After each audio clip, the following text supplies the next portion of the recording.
Hello दोस्तों, स्वागत है आज की मेरी इस वीडियो में। आज मैं लेकर आ गया हूँ फिर से आपके लिए अर्धवार्षिक परीक्षा 2023-24 का रसायन विज्ञान का पेपर कक्षा 11। और ये बहुत ही इम्पोर्टेंट पेपर है। लेकिन आप देख सकते हैं जिस तरीके से यहाँ पर ये पेपर हमें मिला है, हमें ये पेपर बहुत ही मुश्किल से मिला है। और आप जब बहुत ज़्यादा कमेंट किए तब जाके ये पेपर किसी न किसी तरीके से हमें निकलवाना पड़ा। तो देख सकते हैं आप, पेपर का हालत बहुत बिगड़ चुका है। लेकिन मैं आपके लिए पेपर ये लेकर आया हूँ। यहाँ पर पेपर फट भी गया है और बहुत ज़्यादा मुड़ा हुआ है, लेकिन मैं आपको पेपर दिखाऊंगा जिससे कि आप इसका प्रैक्टिस करके अपने नंबर को और अच्छा बेहतर बना सकें और अपना तैयारी और अच्छे से कर सकें। तो यहाँ पर आप देख सकते हैं इस तरीके से यहाँ पर आपको रसायन विज्ञान का पेपर दिया गया है। इसमें सभी क्वेश्चन का हल करना है। तो पहला क्वेश्चन दिया गया है, किस नियम के अनुसार द्रव्य को ना तो बनाया जा सकता है और ना ही नष्ट किया जा सकता है। तो यहाँ पर आपको विकल्प टिक कर देना है कि द्रव्यमान संरक्षण का नियम। तो द्रव्यमान संरक्षण के नियम के अनुसार ना ही किसी द्रव्य को बनाया जा सकता है और ना ही किसी को नष्ट किया जा सकता है। फिर यहाँ पर आपका अगला क्वेश्चन दिया गया है, किसी इलेक्ट्रॉन का सही स्थिति और सही संवेग का निर्धारण एक साथ करना असंभव है, यह सिद्धांत कहलाता है।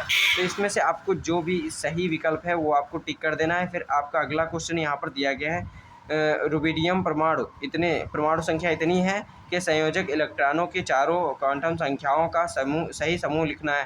तो इसमें आपको सही विकल्प का टिक कर लेना है। फिर यहाँ पर आपको थॉमसन ने E/me के मान के लिए निर्धारण किया है। तो इसमें से आपको जो सही विकल्प है वो आपको टिक करना है। फिर यहाँ पर आपका अगला क्वेश्चन दिया गया है, परमाणु क्रमांक 12 वाले तत्व के इलेक्ट्रॉनों की संख्या होती है। तो यहाँ पर आपको सही टिक कर देना है। फिर आपका अगला क्वेश्चन है, C2H2 अणु में है तो क्या कौन कौन से बॉन्ड हैं और ये आपको बताना है।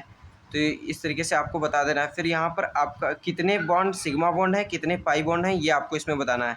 फिर यहाँ पर आपका अगला क्वेश्चन, द्रव्यमान संरक्षण के नियम को समझाइए। फिर अगला क्वेश्चन है, गुणित अनुपात के नियम को उदाहरण द्वारा समझाइए। फिर आपका अगला क्वेश्चन है, डाल्टन के परमाणु सिद्धांत को समझाइए। ये सभी 2-2 नंबर के क्वेश्चन हैं।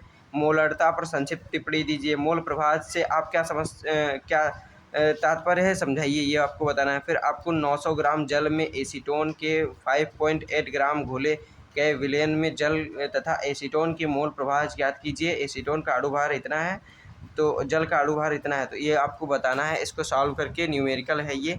फिर आपका यहाँ पर अगला क्वेश्चन दिया गया है, वो हल्का से यहाँ पर लग रहा है कट गया है, लेकिन 250 यहाँ पर लिखा हुआ है। इस तरीके से आप देख लीजिए। उनका नियम को उदाहरण द्वारा समझाइए, इस तरीके से। फिर रदरफोर्ड के परमाणु मॉडल की व्याख्या करना है। फिर निम्न पर टिप्पणी देना है। यहाँ पर आप देख सकते हैं इन तीनों पर टिप्पणी देना है। 3-3 नंबर के ये प्रश्न आपके स्टार्ट हो चुके हैं यहाँ पर।